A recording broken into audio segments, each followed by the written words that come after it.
The exterior of the container house is quite minimal, so I wanted to create some outdoor furniture that could serve multiple functions and provide just a little bit of color. So we made these mesh seats that also double as lights. This is an inexpensive DIY project that only requires minimal amount of metalworking skills. We started with some leftover steel mesh. I had bought a whole bunch of this to use for the floating bed project, and we really like working with it. Obviously, it's lighter weight than plate steel, and it's really easy to cut and bend. Brett made all of the cuts with an angle grinder, and what's nice is that you can just follow the pattern of the mesh. Now, because we're going to be welding the pieces together, we tried to line up the cuts on the points where the mesh converges. The first piece is going to be a cube, so we sort of approached this like a folded up paper or origami project and cut a cruciform shape that'll allow us to bend one piece of mesh and then weld along the seams. Clamping down scrap pieces of steel allows you to get nice straight bends. A hammer and a torch will help you force the steel and get a tighter radius on the bend.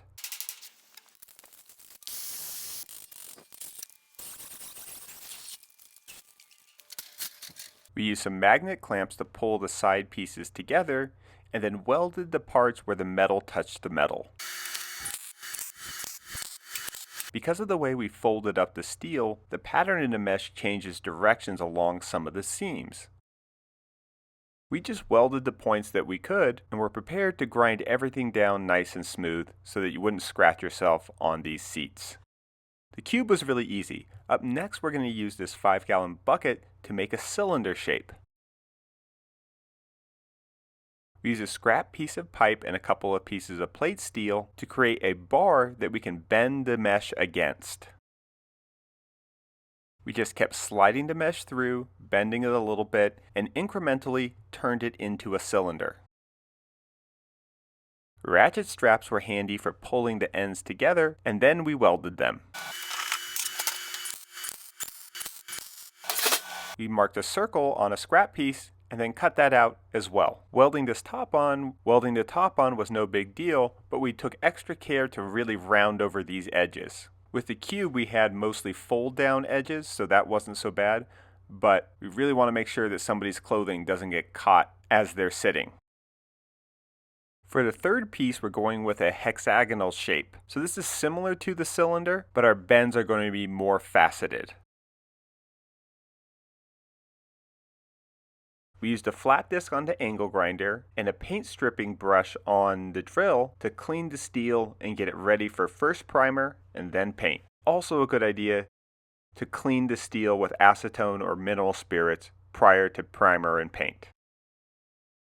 For primer, I like Rust-Oleum Rusty Metal Primer. I have just had really good results out here in the desert with this product. And for the paint, we used Rust-Oleum 2X, which comes in a variety of nice shades of green. Up next, we're going to install some lights inside these furniture pieces.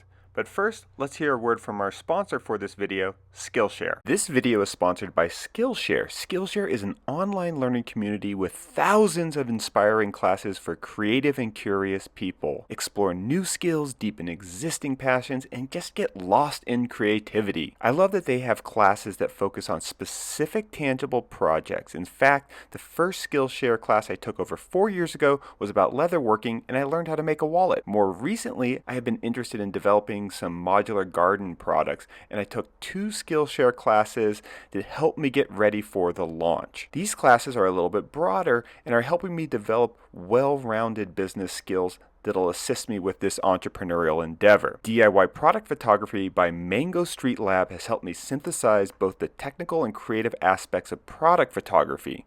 I love that the class is broken up into segments so I can skip around right to the parts I need. Now, the product I am developing involves plants, and I certainly don't have a green thumb, so I also took the class Happy Houseplants by the Sill. I loved getting help from an actual botanist, and now I know exactly what plants to use for my product shots. All the Skillshare classes are curated specifically for learning, meaning that there are no ads And they're always launching new premium classes, so you can stay focused and follow wherever your creativity takes you, and it's less than $10 a month with an annual subscription. The first 1,000 of my subscribers to click the link in the description will get a free trial of a premium membership so you can explore your creativity. So click that link and become a member of this awesome creative community.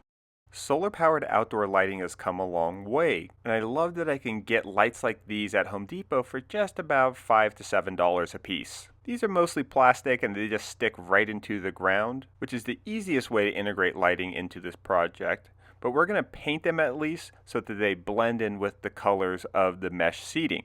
We scuffed up the plastic a little bit to get better adhesion, and then use painter's tape to cover up the solar panels. The Rust-Oleum 2X does really well on plastic, so we have no worries about the paint flaking off. All we had to do now was just stick the stakes in the ground and then place the mesh seats over them. I really like how the mesh gives it sort of a lantern-like effect, and it's great that we can provide both light and places to sit at the same time.